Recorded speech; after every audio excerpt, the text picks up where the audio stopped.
videos. Ladies and gentlemen. So take your notebook and take your pen. No, it's never been done. I searched, I looked around. Kibra has about 5 words. Kibra is a place for the Nubians. Ugali. Ugali, also known as kuon in Luo. Obusuma in Luya. It's called gengeton. The history of ugali. So ugali is made from corn flour.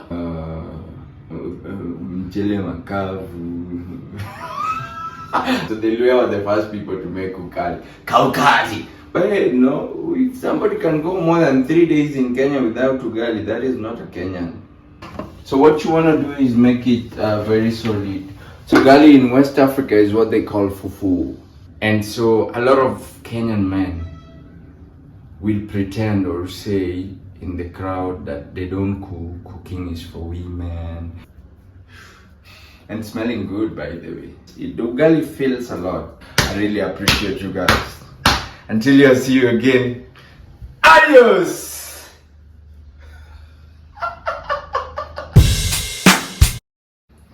Hola, ladies and gentlemen, ¿cómo estás? Bienvenue all Victors with Victor. Welcome to Victor's with Victor again. Ladies and gentlemen, it's like a good episode. And you're wondering, today you're in class. So take your notebook and take your pen. We've been doing the episodes of Kibra villages, and I'm really overwhelmed, and I'm very happy by the reaction and the reception of this episode. It was a trial, but it was a good one. Yes, somebody had asked if someone has ever done this. No, it's never been done. I searched, I looked around, I asked some of the other leaders. It's never been done, and so I'm very excited. Also, it gave me a welcoming to the Nubian leaders, old men. And so it's such an honor, and it also gave me an opportunity to show you guys and really help understand Kibra. For me, I think as I start my YouTube journey, it is very exciting, and I'm very happy that I started from home.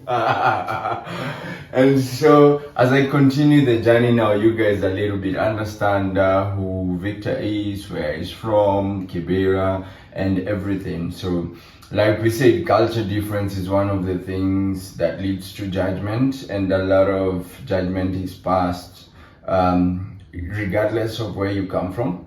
So for me, I think welcoming you to my world so you could understand where I come from, the logistics, the graphics, everything, and how it looks like. So today we have a map of the villages of Kibra. Isn't this exciting? Yeah, lovely. Shout out to Share with John on the camera, and also he helped articulate this. Asante sana John. Karibu.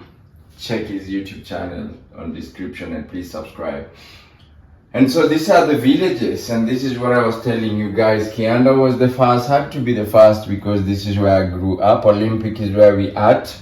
Soweto, there is Soweto West and Soweto East, which we combined together. We did a story there doing a tour with Robert, a friend of mine from Australia. If you watch, drop a comment on the comment section. Katwekera, which we learned from the Nubian lady, is Gatwekera, which is a Kikuyu word. Shout out to Nyambura, my mother. And we also did Karanja. Karanja we combined with Makina, which is under the same village. Kisumundogo, Rahila, which we also did with so Kisumu, Rahila, Makina, and Karanja are kind of in a sort of one place. Kambimuru, if you guys remember Kambimuru, which story did we do that? Kambimuru. The oldest tree. The oldest tree. The oldest tree, yes, where we did the Nubian lady. Why am I with my memory? Is such a bad memory. Mashimoni, where we did the story of that guy, the gambler. Yeah. Yes. And then Lindy, what story did we do? The Ugandan guy. Kangumu, the Ugandan guy who was cooking mandazi. Laini Saba, we did the story of the young rappers, upcoming artist. And then Silanga, where we did the story of the Mama Mboga, of course. If If you're a lady, give a thumbs up for the lady and drop a comment in the comment section. Soweto East, which we combine with Soweto West, and then the forest, which is the Ngong Forest, and the dam. I think we touched a little bit on the dam. So this is how it looks like. So on this other end where I grew up, this is Kianda. So Kianda appears to be the second biggest after Makina. Kianda and Lindi almost the same size, but Olympic, which is just next to where I stay. So from Kianda to Olympic, an upgrade ghetto to Olympic, yes. So where we are at is called Olympic, and then Soweto West. Raila is down here. Gatwekera. It's not supposed to be Gatwekera. This is a lesson I learned from the Nubian lady. Kisumu Ndogo. Karanja, which is part of Makina. Now you understand what I was talking about. Karanja, which is part of Makina. Raila should be somewhere here in the map, but they are almost together with this. And then we have Mashimoni, Kambimuru, where we did the story. Lindi, and then we have Laini Saba, Soweto East, Silanga, and then the dam at the end of it. So really interesting. And then this is the end of Kibra Kina, and then the forest is down here where I was doing that driving lesson with John. If you guys go down on the video, you will see we did a video there with John. John was doing his driving lessons. Shout out to John, he just got a driving license. Go to his YouTube channel and check it out. And then this is where Kibra begins, ladies and gentlemen. Any other questions that I might be forgetting? Population of Kibra, it's up and down, it's going up. A lot of people don't like to be counted in Kibra, so we never get the right population. But I'm not speculating. We'll wait for the census to be done again, and then we can update you guys. Sorry, we were waiting for the corrupt leaders to pass with their helicopters. Everything in 3 minutes they fly. It's lunchtime, so they're going to buy burger. Okay, back to Kibra. So Kibra as a whole is governed by a member of parliament. Currently, Honorable Peter Orero. Another one is coming. That must be Peter Orero. So Peter Orero is our member of parliament. My very favorite member of parliament was the late Ken Okoth. He transitioned a lot of things. I never got a chance to sit down with Peter Orero, but I hope with Victor, we eventually will have a sit down with him and maybe ask him some of the things. It'd be good to have him here and talk to him about this. Probably doesn't know the villages, but I doubt. The guy is sharp. He was also a teacher around Kibra, supported a lot of young people. He's a good leader. From what I hear, I never had a one-on-one encounter with him. Member of parliament, and then we have wards that are governed by members of county assembly, also known as MCS. So those are the people who head the wards. Kibra has about 5 wards. We have Sarangombe ward, Tugatwekera, Sarangombe ward, and then we have Makina ward. Makina ward I think is around here. Then we also have Lindi ward, and we have Lainisaba ward, and then we have Kenyatta ward. So Sarangombe, Kenyatta, Lainisaba, Lindi, what else? Yeah, those 4. Sarangombe, Kenyatta, Lindi, Lainisaba, and Makina ward. 5 wards. Oh, these people, you hear them every 2 minutes. 5 wards in Kibra that are governed by members of county assembly. I hope I get a chance to talk to a few. I'll probably start with the one here, but I'm not promising that now. Whenever it happens, it shall happen. I like to promise what I can do. So initially, actually, Kibra, like I said, was a forest, and when the Nubians settled here, it was given to them by the British colonies. It was given to them as a forest by the British colonists. That's why they call it Kibra. We've been saying again and again. Kibera is a Nubian word for forest or jungle. Yes, and so from all the stories that we've done in Kibera, in the villages of Kibera, one thing that we have learned and we all agree, Kibera is a place for the Nubians. Everybody came because I think its distance to the CBD, when people are coming to look for jobs from Western Kenya, where they coming to live in this forest because it was probably cheap, and also, like we said in the other video, the then chief was very corrupt, so then he was subdividing land after being given bribe to put in people, and that's what led to the Kibera, the entire slum. What was the other question again that I might be forgetting? Yeah, I also appreciate your feedbacks. I appreciate that people came out to really appreciate the effort that I put out. Grabbed people. Go away. Leaders, go away. Okay, good. Nice. Yeah, I really appreciate the feedback. It's been overwhelming, and I'm really loving the emails. If you're taking your time to write me an email, I really appreciate any questions. I appreciate, and requests as well. So we started with Kibera, which is beautiful. So I'm looking forward to at least doing areas in Nairobi, not entirely, but then so that you guys can understand what Nairobi is before we get into Kenya. Like I said, I have a tour that I'm going to do, probably a few counties in Kenya, and then we'll gather a few stories like we always do on Victors with Victor. Yeah, but I was really excited. I learned so much. Off camera, I was able to talk to certain leaders that I wasn't able to capture on camera. I had a good time, I had a good chat with them, very rich in knowledge, and I'm really happy that I was able to collect this information and share it on Victors with Victor, and I hope the next generation will be able to watch that video and watch those videos and learn something from it.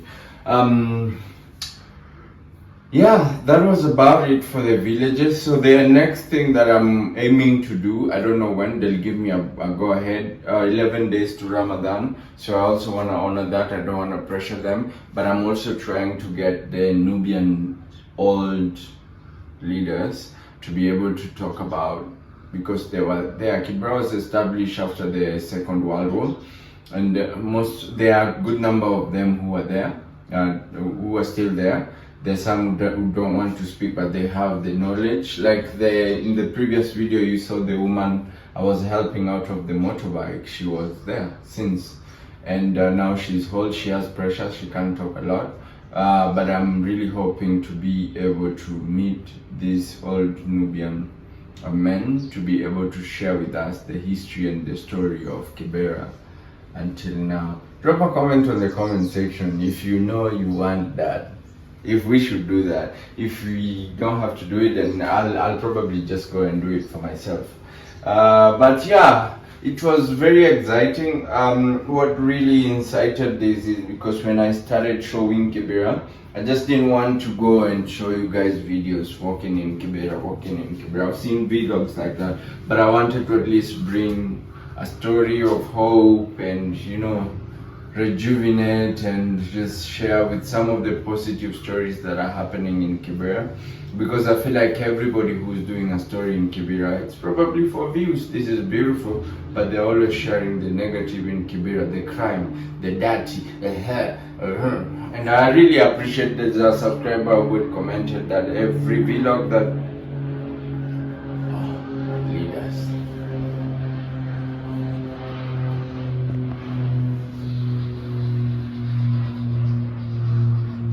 There are a lot of, we don't have so many YouTubers in Kibera, and shout out to Vin and Lenny. Now they have started a community of Kibera YouTubers, which is beautiful. So probably now that Vin and Lenny are the biggest YouTuber. The second biggest YouTuber in Kibera is?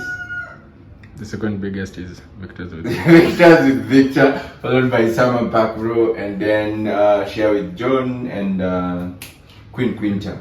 Yeah, which are all brought together by Vin and Lenny. And so we really look forward to be giving you videos about Kibra and what we are doing. John is doing an amazing work. He is now the current leader of the program that I was doing with kids. I trust that the program is in good hands with him. Oh, cuckoo! Yes, we are one! Victor's with Victor. So, and it's really beautiful. Somebody said all the videos they've watched about Kibera, YouTubers come in here, they're always showing sad stories. Yeah, that's cool. But I'm happy that now we are able to tell our stories as well and demystify, or rather rule out the notion that people have of Kibera. I believe after these 14 villages, you've been able to see the beauty as well as everything that this home has. Let me know what you want to learn about Kibera. I'll be very, very happy to share with you guys. And so I had a very special request for this video today. I hope you really enjoy it, by the way. What I owe you is talking to the Nubian leaders, and probably, I don't like talking to politicians, but I think it's important because they're the policy makers. So it's also important. It should be interesting for me. I have a few questions that I want to ask some of them. I know for sure that the head of Sarangombe Court, or who is a neighbor of mine here, I'll be able to get a chance to talk to him. Honorable Lavi, if you're watching, thumbs up! Yeah, see you soon. And I also hope to find the others, but it's not priority to me. I think one would be good. The other person that would be good, interesting and good to talk to is Mwalimu, Honorable, the one who governs here, member of Parliament for Kibra constituency. So Kibra, it's a constituency. Initially used to be together with Dagoretti, which is on the northeast of Kibera, or not something, I don't know, but north of Kibera, and Langata, which is on the south of Kibera. So the two of them used to be together, and they were called Langata constituency, yeah? Yeah. And then after, I think, the 2013 policies came in place, and then Dagoretti. So yeah, Langata is here. Yes. No, Langata is here. Yeah, and Dagoretti is somewhere here. So they used to be together as one constituency, Langata, but Dagoretti is a different constituency now. Langata is a different constituency. I hope I'll be able, when I'm doing the tour in Nairobi, I hope I'll be able to cover most of it. But what else? What else? If you have a question, let me know in the comment section. On today's videos, ladies and gentlemen, in Kibera Olympic Estate, I had a special request from Kibra, Victor's with Victor family. Vicky demand. That's interesting. Yeah, the corrupt leaders are passing. It's 1 p.m. Yeah, so I had a very special request from Vicky Demand. She had requested to really understand how to cook ugali. She's watched and she knows how to cook. She probably knows from what I gathered. But I want to get into it. So, alles good? I thought that it was. I thought that this hand was from outside. Oh, no. So we are cooking ugali. So what is ugali? Ugali, also known as kuon in Luo, obusuma in Luya, sembe in Swahili, sindio? Sima. Sembe is sheng. Yes, sembe. Sembe in shembeteng. So this is sheng is sembe is in slang. It's sheng. Sheng is a Nairobi slang. It's mostly Swahili English mixed.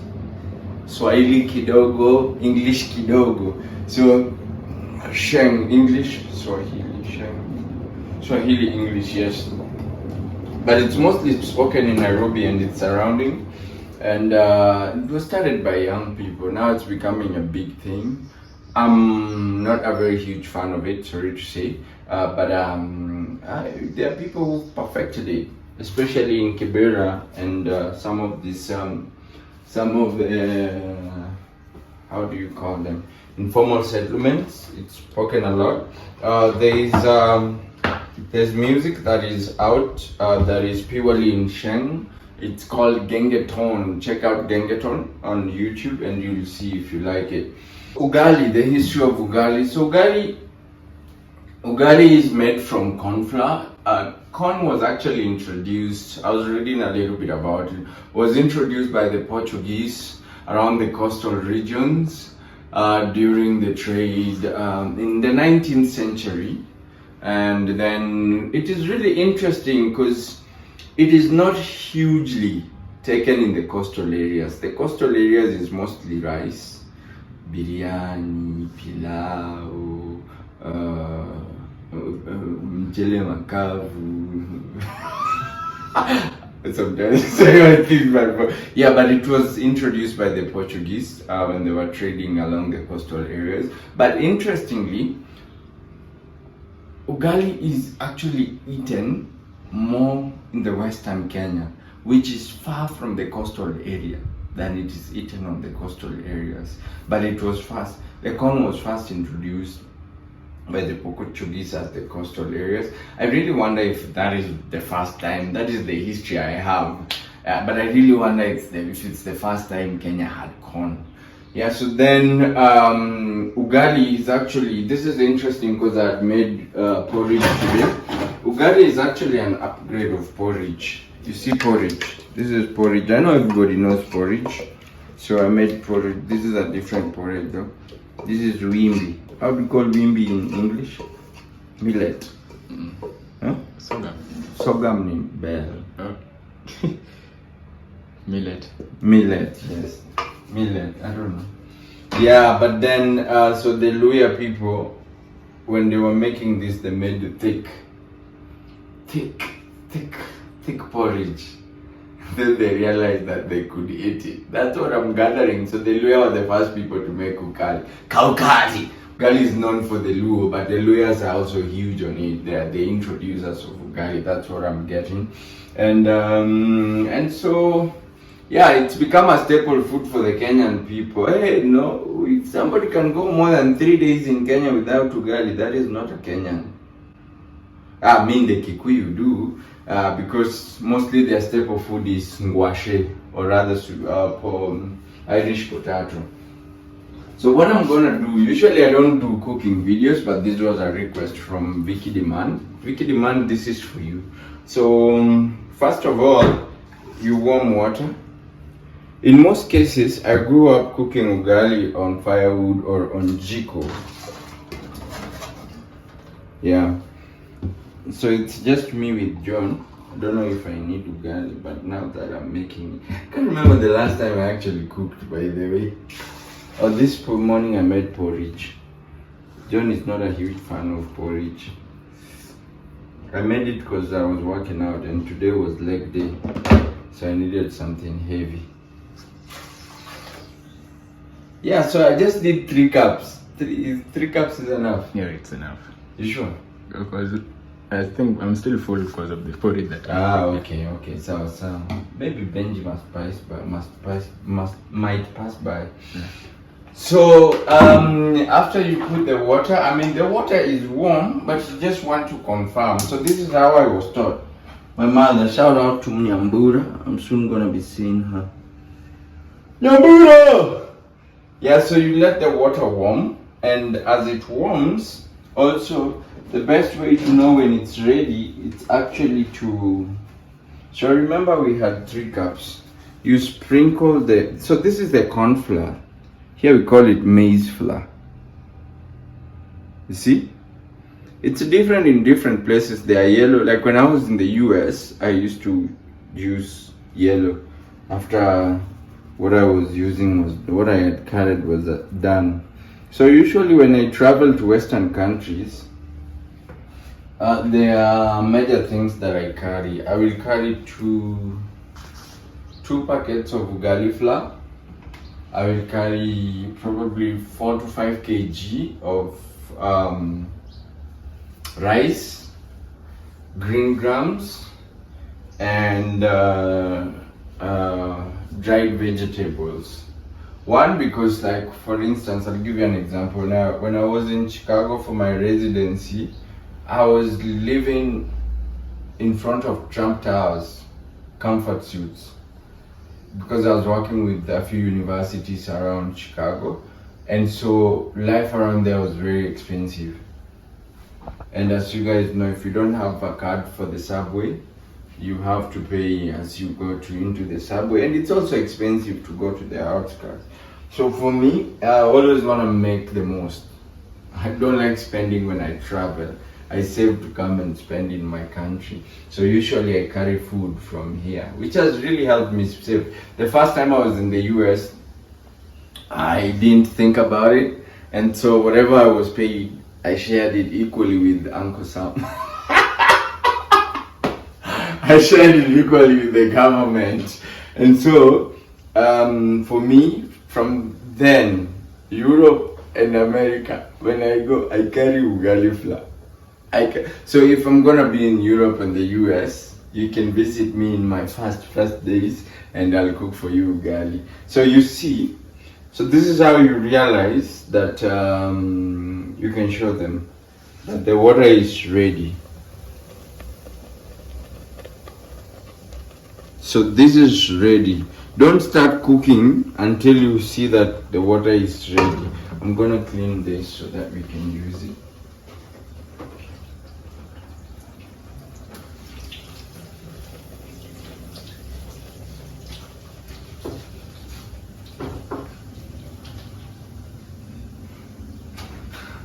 So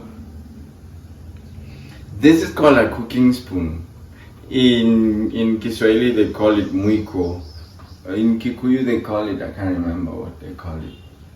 If you're Kikuyu, drop a comment in the comment section. If you're Luya, also drop a comment. Let us know what you call this. In Luo they call it oluthkwon.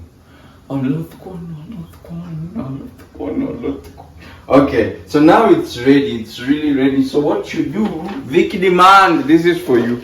So what you do, you start putting corn flour, or rather maize flour or flour. And when you can put just a little bit. How you know it's ready? It's because if it's bubbly, if it's what do you call this? Bubbly. Yes, bubbly. If it's bubbly. Bubble bubble. I hope it's bubbly. Yeah, it goes through the flour.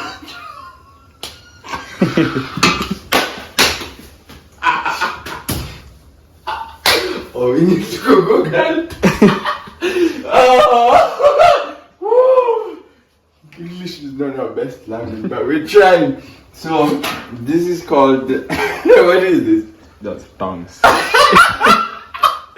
This guy. You're trying to tell me this is called tongue. Oh, it's so funny. And this, when we are cooking the ugali,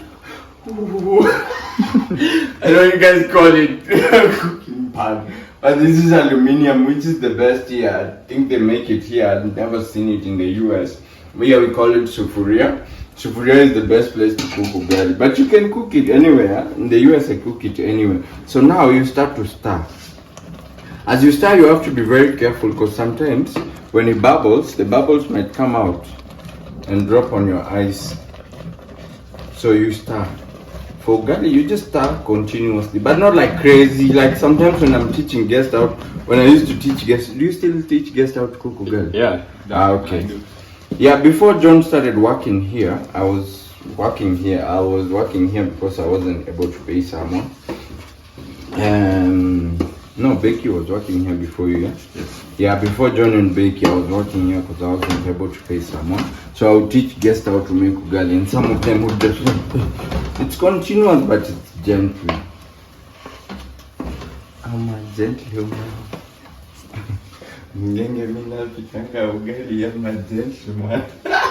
No, so you make it gentle, but then, so now you realize that it's starting to hold together.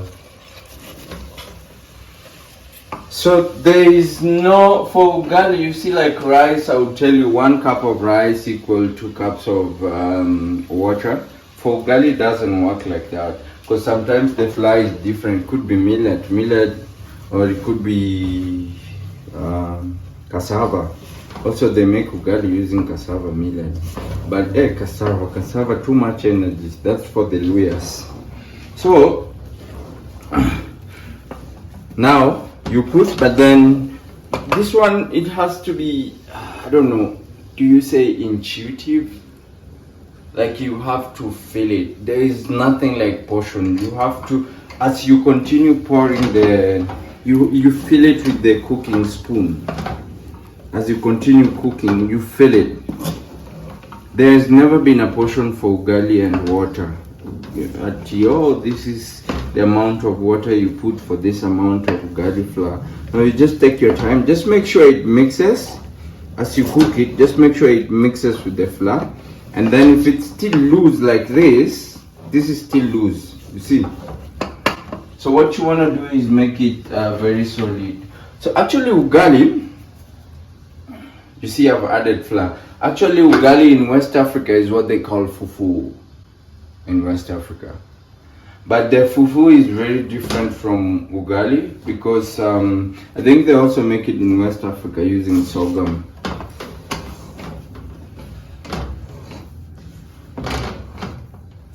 Using cassava. Yeah, if there's a Nigerian watching, please let us know in the comment section.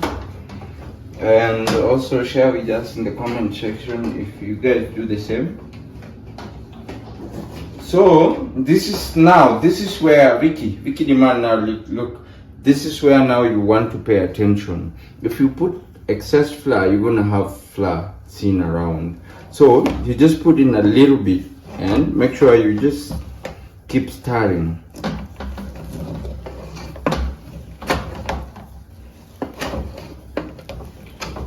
You just turn it. Try is not there. Turn. You keep turning it. See, this modern cooking stuff is not the best place to cook ugali.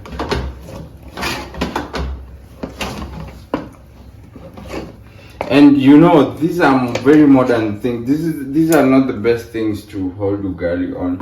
You should hold the sufuria on. Usually you'd use a piece of cloth and hold it like this.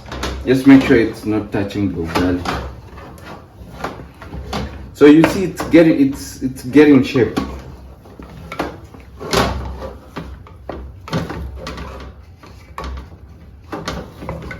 So ugali is eaten for lunch or dinner, but growing up and not having a lot, we would eat it for dinner. I personally would eat it for dinner, but breakfast, because we couldn't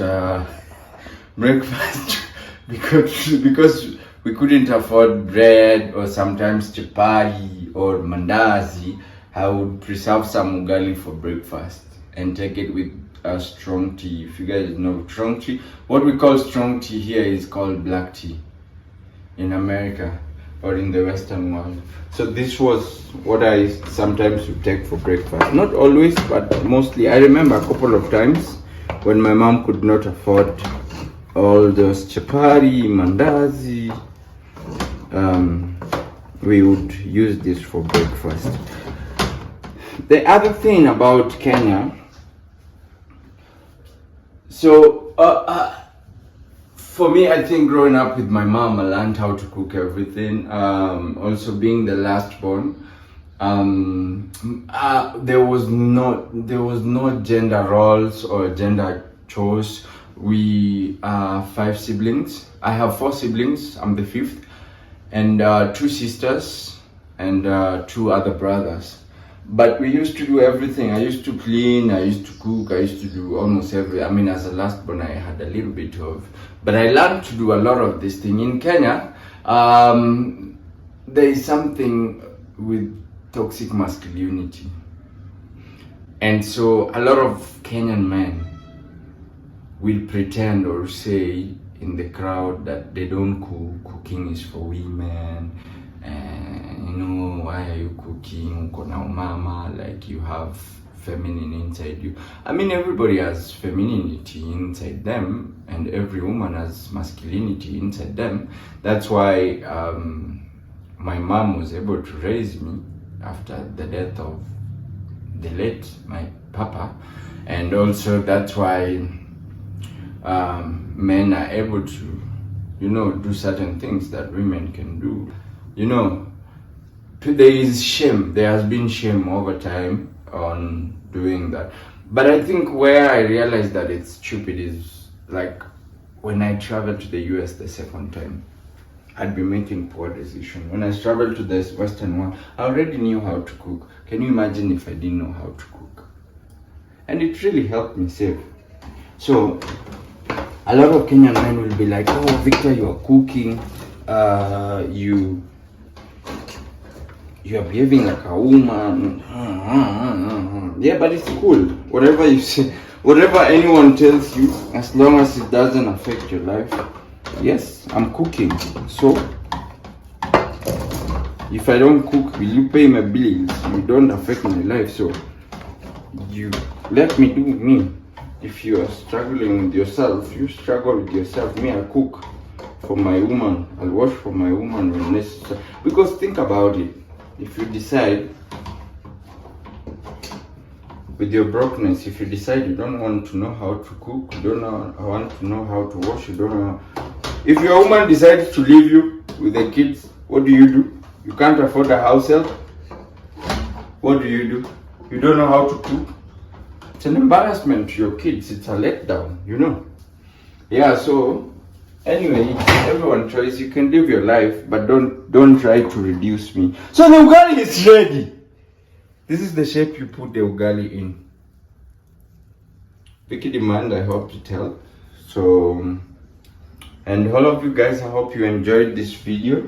So I'm gonna put it on a plate, and then we'll get ready to munch it.